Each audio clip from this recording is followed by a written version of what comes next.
Hello मेरे प्यारे बच्चों, मैं हूं सुधीर पांडे और आप देख रहे हैं 100 times education classes the branch of knowledge.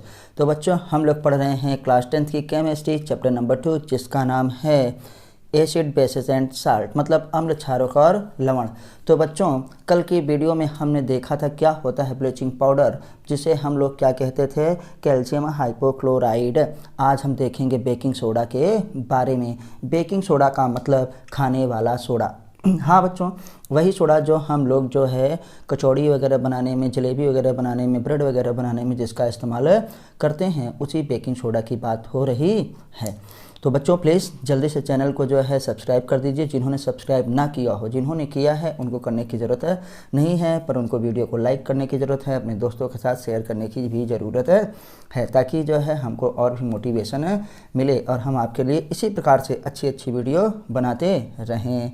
तो बच्चों, चलिए स्टार्ट करते हैं। क्या होता है बेकिंग सोडा, जिसे हम कहते हैं खाने वाला सोडा।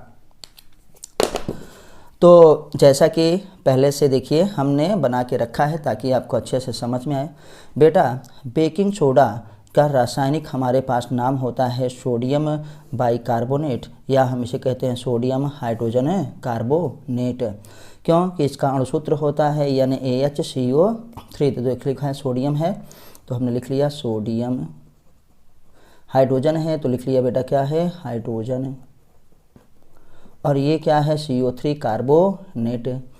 तो बेटा इसी को कहा जाता है ना, सोडियम हाइड्रोजन कार्बोनेट को ही कहा जाता है बेकिंग सोडा। ठीक, ये लिखा है बेकिंग सोडा। तो बेटा इसका सूत्र याद रखिएगा यानी AHCO3। आइए अब देखते हैं कि बनाने की विधि क्या है, कि बेकिंग सोडा को कैसे बनाया जाता है। तो बच्चा बहुत ही आसान विधि है, बस आप ध्यान से देखिए और फटाफट वीडियो को पहले लाइक कर दीजिए। सोडियम कार्बोनेट के जलीय विलयन में कार्बन डाइऑक्साइड, कहाँ है बेटा, सोडियम कार्बोनेट का जलीय विलयन होना चाहिए, मतलब जल में क्या हो, सोडियम कार्बोनेट हमारे पास घुला हुआ होना चाहिए। में जब कार्बन डाइऑक्साइड गैस, कौन सी गैस बेटा, कार्बन डाइऑक्साइड गैस प्रवाहित करते हैं ना, तब हमको सोडियम हाइड्रोजन कार्बोनेट के सफ़ेद क्रिस्टल प्राप्त होते हैं।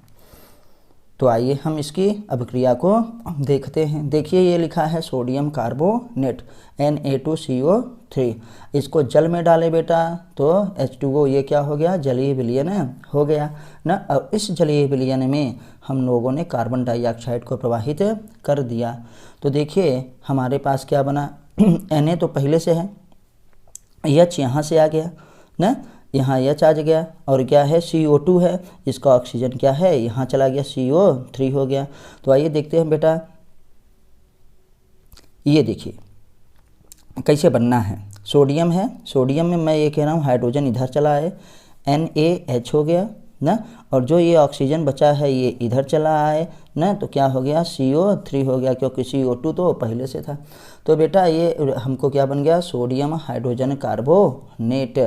अब क्या है, अभिक्रिया को संतुलित करने के लिए यहाँ 2 इसलिए लिखा जा रहा है क्योंकि देखो सोडियम यहाँ भी 2 था ना, और ये CO3, एक ये मिलके CO3, एक CO3 ये, तो ये हमारे पास क्या हो गया, CO3, हाइड्रोजन भी 2 था, ये भी 2, तो इसलिए 2 लग गया। तो ये हमारे पास क्या हो गया बेटा, सोडियम हाइड्रोजन कार्बोनेट, जिसे हम क्या कहते हैं, बेकिंग सोडा। अब बेकिंग सोडा को हमने बनाने की विधि को देख लिया। आइए हम देखते हैं कि इसके गुणधर्म क्या होते हैं। तो बच्चों हमने बात की थी कि गुणधर्म में हम लोग क्या पढ़ते हैं, भौतिक गुण और रासायनिक गुण को पढ़ते हैं। तो देखते हैं इसके भौतिक व रासायनिक गुण हम लोगों ने क्या लिखा है नीचे। तो इसके सबसे पहले लिखा जाएगा बेटा कौन सा, हम लोग रासायनिक गुण देख रहे हैं। तो रासायनिक गुण में जब देख रहे हैं तो अम्लों से अभिक्रिया, रासायनिक गुण में क्या देखते हैं, रासायनिक गुण में हम बच्चों अभिक्रियाओं को देखते हैं कि ये कौन कौन सी अभिक्रियाएं करता है और अभिक्रियाओं से हमको क्या प्राप्त होता है। याद रखिएगा, किसी भी जो है कंपाउंड के, किसी भी यौगिक के जब रासायनिक गुण के बारे में बात करेंगे तो अर्थात इसका मतलब है कि उसकी रासायनिक अभिक्रियाओं के बारे में बात करना है बच्चों। तो अम्लों से अभिक्रिया, यह अम्लों से अभिक्रिया करके लवण देता है तथा क्या है, जल बनाता है। क्योंकि हम लोगों ने पीछे देख लिया था कि जो धातु के ऑक्साइड होते हैं, धातु के हाइड्रोक्साइड या क्या धातु के सोडियम क्या है हाइड्रोक्साइड जो होते हैं, धातु के हमारे पास जो क्या होते हैं कार्बोनेट्स या धातु के हाइड्रोजन कार्बोनेट्स होते हैं वो क्या है अम्ल से अभिक्रिया करके जल और क्या है लवण बनाते हैं ना, जल बनाता है एवं कार्बन डाइऑक्साइड गैस निकलती है। आइए इसी को बच्चों देखते हैं। देखिए NaHCO3 है, ये हमारे पास क्या है सोडियम हाइड्रोजन कार्बोनेट, इसकी अभिक्रिया किससे करवाएं अम्ल से, तो बेटा सोडियम यहाँ से निकल करके किसके Cl के साथ क्या बना लिया NaCl, सोडियम क्लोराइड ना। अब यहाँ क्या बचा एक H यहाँ एक H यहाँ, तो H2 ना, एक ऑक्सीजन यहाँ से निकल गया तो क्या हो गया H2O हो गया। अब देखो एक ऑक्सीजन यहाँ से निकल गया है बेटा, HCl भी निकल गए हैं, क्या बचा केवल CO2, तो ये CO2 गैस के रूप में क्या है निकल गई। तो हम लोगों ने देखा कि सोडियम हाइड्रोजन कार्बोनेट अम्ल के साथ अभिक्रिया करके क्या है लवण बनाता है, जल बनाता है और साथ में क्या है कार्बन डाइऑक्साइड गैस निकलती है। आइए दूसरा देखते हैं कि 2NaHCO3 अब भी 2 मोल है हमारे पास किसके सोडियम हाइड्रोजन कार्बोनेट की, इस बार किससे H2SO4 से अभिक्रिया हो रही है शांत सल्फ्यूरिक अम्ल से बेटा, तो फिर वही काम है हमारे पास, तो ये क्या बना लेगा Na ना और ये क्या है SO4, तो अभिक्रिया हमारे पास क्या बनेगी NaSO4, लेकिन सूत्र जो है बनाने के लिए देखो यहाँ 2 से सोडियम है तो Na2SO4 प्राप्त हो गया। अब बचा क्या जल बेटा, तो देखो यहाँ पे H2 है और यहाँ पे भी हमारे पास क्या है एक ऑक्सीजन यहाँ से निकाल दें तो क्या हो गया H2O, तो यहाँ पे 2 दूनी 4 हाइड्रोजन, यहाँ भी देखो 2 हाइड्रोजन और हाइड्रोजन एक यहाँ 2 से गुणा है तो 2 हाइड्रोजन यहाँ 2 हाइड्रोजन यहाँ 2 हाइड्रोजन कितना 4 हाइड्रोजन है। अब इसका ऑक्सीजन निकल गया था बेटा तो यहाँ क्या बचा CO2 केवल बचा है, तो देखो ये क्या है CO2 हमारे पास है प्राप्त हुआ, तो ये हमारे पास बन गया 2 मोल कार्बन डाइऑक्साइड, 2 मोल क्या है H2O और क्या है 1 मोल Na2SO4 मतलब सोडियम सल्फेट, तो ये हमारे पास कौन सा लवण बना सोडियम सल्फेट। और पीछे हम लोग देख चुके हैं कि किस फैमिली का ये लवण है सल्फेट फैमिली का, क्योंकि इसमें SO4 है। चलिए अब देखते हैं बेटा कि इसमें ऊष्मा का क्या प्रभाव होता है, क्या होता है ऊष्मा का प्रभाव। तो जब ऊष्मा के प्रभाव की बात करते हैं तो हम देखते हैं कि यह गर्म करने पर अपघटित होकर के सोडियम कार्बोनेट एवं कार्बन डाइऑक्साइड गैस देता है। तो आइए बच्चा देखते हैं कि गर्म करने पर यह क्या देगा सोडियम कार्बोनेट एवं क्या है कार्बन डाइऑक्साइड गैस। तो इसको हम लोग अच्छे से आइए समझते हैं, देखते हैं। ये है NaHCO3 सोडियम हाइड्रोजन कार्बोनेट, गर्म किए तो बेटा देखो 2 पहले से है तो बना लेगा Na2 और CO3, ये टूट गया। हाइड्रोजन यहाँ पे हमारे पास 2 था तो H2O ना, और ये क्या बन गया जल, और क्या बनाता है कार्बन डाइऑक्साइड बनाता है।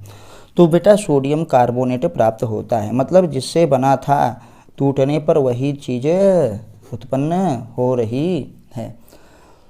तो ये याद रखिएगा। प्लीज़ बच्चों वीडियो को पूरा देखिए ना, क्योंकि पूरा देखेंगे तभी आपको अच्छे से समझ में आएगा, और इसके लिए यह क्या है बहुत ही ज़रूरी है कि आप जो है बिना जो है देरी किए चैनल को जल्दी से सब्सक्राइब कर दें जिन्होंने सब्सक्राइब ना किया हो, ताकि हम आपके लिए इसी भी प्रकार से अच्छी अच्छी वीडियोज़ लाते रहें 100% NCERT नोट्स में बाकायदा लिख करके, कि आपको बस यही बार बार पढ़ना है। आइए बेटा, तो हम लोगों ने रासायनिक गुण देख लिया, अब हम बात करते हैं भौतिक गुण की। तो ज़रूरी नहीं कि हर बार पहले भौतिक गुण ही पढ़ें, रासायनिक गुण ज़्यादा इंपॉर्टेंट थे इसलिए पहले उसको पढ़ लिया, भौतिक गुण की बातें करते हैं। तो सोडियम जो है बाइकार्बोनेट क्या है, सोडियम बाइकार्बोनेट क्या होता है, श्वेत क्रिस्टलीय ठोस होता है।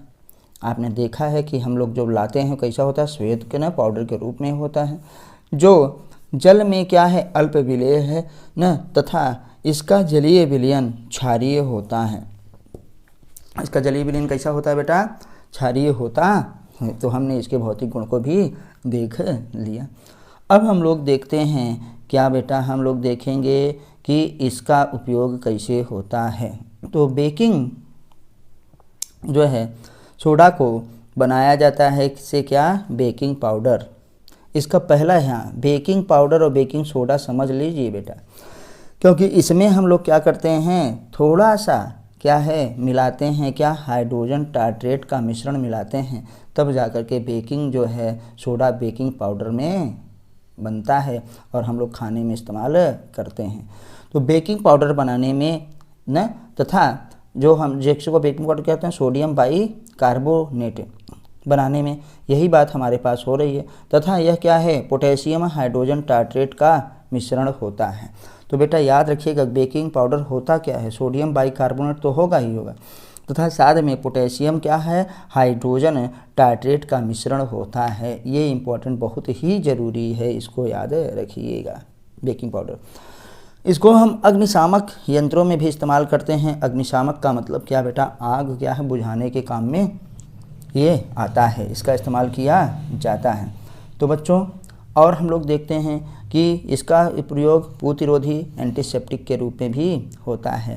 प्रतिरोधी एंटीसेप्टिक वो होता है जो खुले घावों में जो है क्या है कीटाणुओं को मारता है, फंजाई कवक वगैरह को मारता है, ताकि वहाँ पे क्या हो जाए, वो घाव को और गहरा ना करें, वहाँ पे इन्फेक्शन ना करें।